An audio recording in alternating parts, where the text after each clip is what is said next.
లానే ఉండాలని డిసైడ్ అయినాను sir. Perfect. It's too late. Mask ఉన్నా విగ్ ఉన్నా కొంతసేపే ఉంటుంది. అవును సార్. ఏమిటి టాపిక్ మన మీదకి డైవర్ట్ అవుతుంది. చాలా ఇష్టంగా తన టీంలోకి వెళ్ళాను సార్. కూడా తనని ఇష్టంగా రిసీవ్ చేసుకున్నట్టు నాకు అనిపించలేదు సార్. అవునా? అస్సలు నమ్మకండి సార్. ఎవరిది?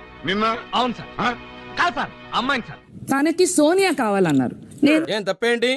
ఆ పెద్ద ఆవిడ్ని కట్టుకొని ఆవిడకో జీవితం ప్రసాదించాలనుకోవడం తప్ప? ఎంతసేపు సోనియా సోనియా అంటావు కానీ నేను స్ట్రాంగ్ గా బేబక్క నీకు స్ట్రాంగ్ గా కనిపించట్లేదా? నన్ను పాయింట్ అవుట్ చేయొద్దు. మీ ఇద్దరు కొట్టుకుంటూ నన్ను పాయింట్ అవుట్ చేస్తున్నారండి మీరు. I feel she's spreading that negative energy. ఏమయ్యా సీత చెప్పేది కరెక్టా? నెగటివ్ స్ప్రెడ్ అవ్వలేదు. వాడిని ఎందుకు సార్ అడిగి టైం వేస్ట్ చేసుకుంటారు? తిరిగేటప్పుడు మాట్లాడేటప్పుడు అటు ఇటు వెళ్తున్నప్పుడు కూడా చూపులతో కూడా నెగిటివిటీ. అండ్ నా మీద ఎందుకు అంత కోపం నీకు? ఎలా కనిపిస్తున్నా నీకు? విలన్ గా కనిపిస్తున్నా? విలన్ గా కనిపిస్తున్నా? యాజ్ ఎ ఎల్డర్ వన్ ముందుకు రావట్లేదు డిసిషన్ తీసుకోవడానికి. మరి ముందు నువ్వు పూర్తిగా నిక్కచ్చిగాడు. మరి మిగతా వాళ్ళందరూ అలా అనలేదే ఇప్పుడు ఇందాక. నా పర్సనల్ ఒపీనియన్ సార్.